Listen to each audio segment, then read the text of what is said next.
Hi అండి. దానిమ్మకాయని ఎంత dead ఈజీగా కట్ చేయొచ్చో గింజలు తీయొచ్చో చూపిస్తానండి. చాలా ఈజీ టెక్నిక్ అండి. ఇప్పుడు రాబోయేది సమ్మర్ కదా, చక్కగా ఫ్రూట్స్ ఎక్కువ తింటారు కదండి అందరూ. సో దీన్ని ఎంత ఈజీగా వలవచ్చో చూపిస్తానండి.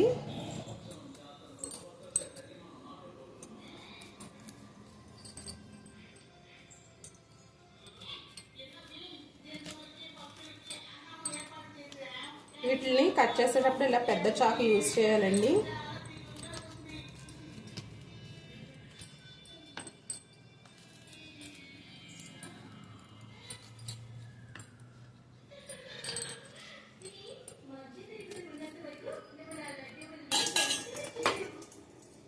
జస్ట్ ఇట్లా తిరిగేయాలండి.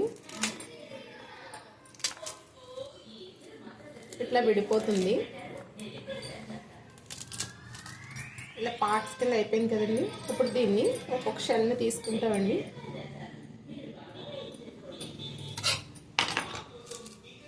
జస్ట్ ఇట్లా వెనక్కి అనాలండి.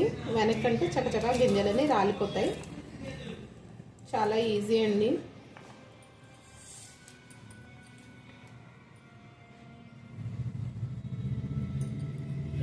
చాలా ఫాస్ట్గా దానిమ్మ గింజల్ని ఇట్లా వలిచేయచ్చండి.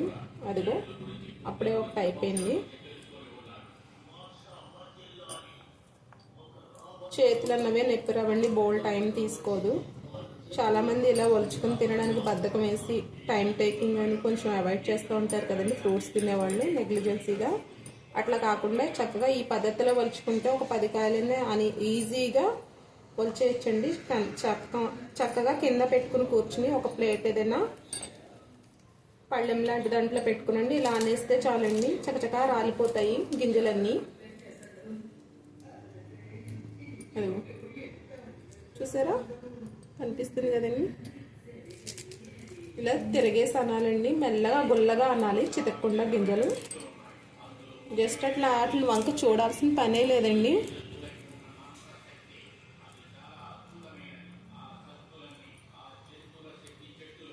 ఇట్లా తిరిగేసి అనాలి. ఇలా తిప్పనంటే వలవడం చాలా కష్టమండి.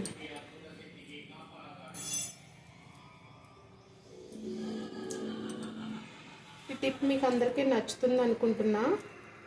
నచ్చితే లైక్ చేయండి, షేర్ చేయండి, కామెంట్ చేయండి. ప్లీజ్ సబ్స్క్రైబ్ చేసుకోండి. ఇలా అన్నీ చకచకా వలిచేయడమేనండి. గొల్లగా ఇలా అంటే మెత్తగా. అసలు వలిచేటప్పుడు దాన్ని చూడాల్సిన పని అస్సలు లేదండి. మనం దిక్కులు చూస్తూ ఉండొచ్చు, టీవీ చూస్తూ ఉండొచ్చు, చకచక అవే రాలిపోతాయండి.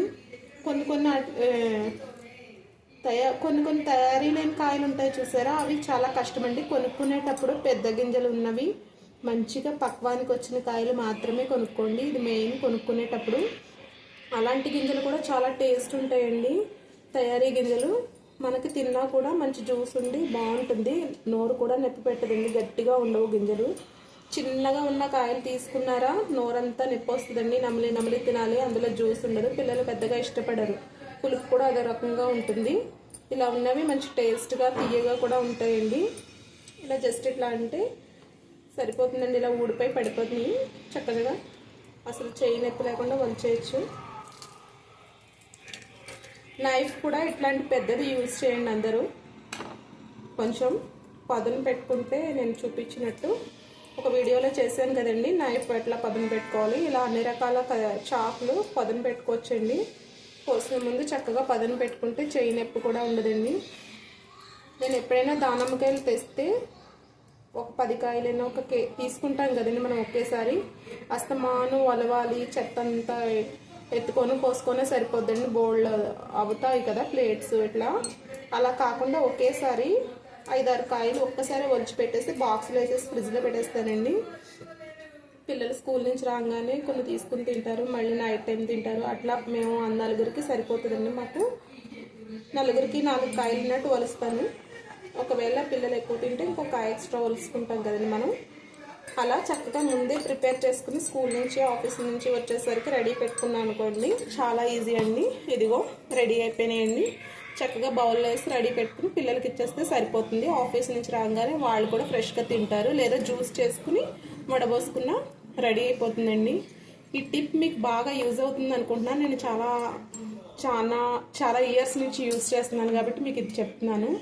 సమ్మర్ కదండి, సమ్మర్కి ఇంకొక ముఖ్యమైన విషయం చెప్పాలనుకుంటున్నానండి. ఫ్రూట్స్లో కొనేవి మనం ఎలా కొనుక్కోవాలి, ఎంత తక్కువ కాస్ట్లో వస్తాయి, ఎంత కాస్ట్లీ అయినా సరే ఎక్కడ తీసుకుంటే బెనిఫిట్ ఉంటుందన్నది చెప్తానండి నెక్స్ట్ వీడియోలో. బాయ్ అండి. నచ్చితే లైక్ చేయండి, షేర్ చేయండి, కామెంట్ చేయండి, ప్లీజ్ సబ్స్క్రైబ్ చేయండి.